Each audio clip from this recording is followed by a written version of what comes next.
Hi, I'm Jeanne Larzalere Bloom. I'm a board-certified genealogist and president of the Board for Certification of Genealogists.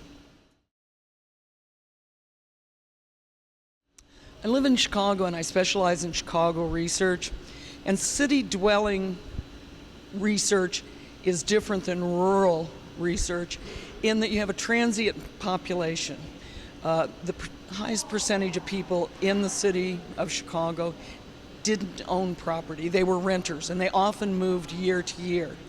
Moving year to year, they didn't have the space or the luxury of being able to accumulate lots of family papers.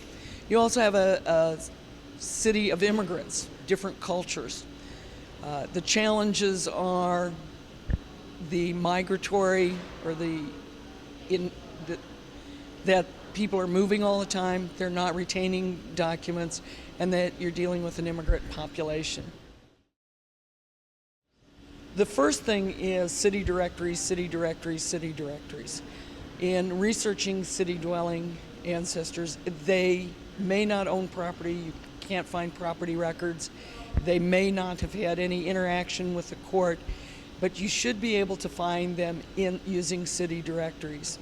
My tips for using city directories are either photocopy or digitally capture the entire page with the surname or of interest. The other is to continue researching. If you don't find the individual in a particular year, continue researching for 3 or 4 years to make sure that the person has really disappeared or moved out of the city of Chicago. It's not unusual for people to be overlooked for a year or two by the city directory publishing company. A city directory listing will include the name of the individual. Some city directories will include the name of the wife.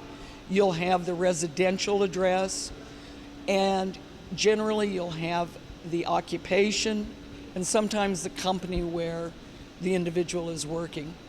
You might also, depending upon the city of directory, some city directories show you when somebody died after the publication of the last directory or that they've moved out of the city.